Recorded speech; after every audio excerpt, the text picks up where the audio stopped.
예수님의 성육신이 기쁨의 시작이었다면 예수님의 주님 되심, 그리스도 주심이라는 이것이 기쁨의 꽃이 될 수가 있는 것이에요. 영원히 죽을 수밖에 없는 운명이 우리에게 주어졌는데 죄가 사면될 뿐만 아니라 우리가 왕 되신 하나님의 자녀로서의 지위와 복을 회복하게 된 것이에요. 양자의 영을 받았으므로 우리가 하나님을 아빠, 아버지라고 부르짖느니라. 성탄에 울리는 종소리, 그것은 바로 이천한 인간이 하나님의 자녀가 되는 길이 열렸으니까 축포를 터뜨리는 것이에요.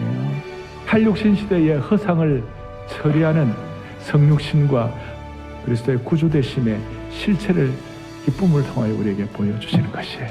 예수 그리스도의 구주되심이 분명하면 만선의 기쁨을 우리가 누릴 수가 있다. 주 그리스도가 우리의 삶의 주인이 되시면 기쁨의 능력과 권위가 우리에게 그대로 아들로서 전의를 받습니다. 요즘 왜 기쁨이 사라졌습니까? 내가 나의 주인이라고 생각하기에 기쁨이 없는 것이에요. 건강한 자존감은 좋은 것이지만 죄의 문제를 해결하지 않는 자존감은 결국 왜곡된 자아상으로 이끌 수밖에 없어요. 예수님이 내 인생의 주인이 되는 그 순간부터 주님이 계획하신 은혜와 기쁨과 평안의 세계로 들어가게 됩니다. 더 자유하게 되는 것입니다. 내가 내 인생의 주인이 되면 마귀가 여러분들에게 주인 노릇하는 것이에요. 예수님이 이 땅에 오신 것이 이 마귀의 세력을 멸하기 위하여 오신 것이에요. 많은 사람들이 자기 절제를 하고 그것이 자기 의가 되어가지고요 남을 판단하는 도구가 되는 것이에요. 그래서 신앙생활을 오래 하면 할수록 자기도 모르게 자기 마음속에 또아리를 틀고 있는 그것이 뭐냐면 남을 판단하는 것이에요. 이런 부족함으로부터 우리를 주님께서 해방시켜 주시기를 바라는 것이에요. 조건을 만족시키는 것이 아니라 이미 이루어놓으신 그 일에 대해서 기뻐하고 감사하면 되는 것이에요. 내가 나의 삶의 주인이라고 생각하는 그 속에는 은혜의식이 자리 잡을 공간이 없어요. 공로의식만 있는 거예요. 그러나 예수님이 내 삶의 주인이 되면 예수님 자신의 생명을 공유하고 자유와 성장을 갖게 하고 하나님의 자녀가 되는 특권을 갖기 때문에 그 충만한 은혜가 자리 잡아가지고 기쁨이 샘솟는 삶을 살 수가 있는 것이에요. 은혜의식이 있어야 자기가 깨어져서 주님을 주인으로 모시고 주님이 예배하신 기쁨을 누릴 수가 있는 것입니다.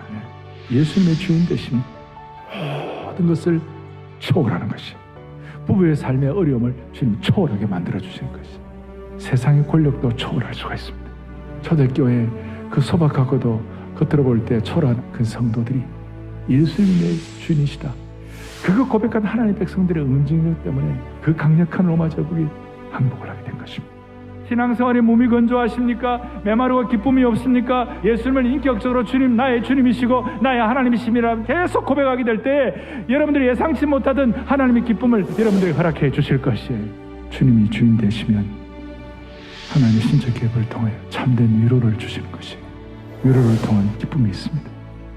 세상으로부터 오는 위로는 가짜고요, 오래 못 갑니다. 하나님으로부터 위로가 진짜가 되는 거예요. 이스라엘의 제일 큰 위로는 메시아예요.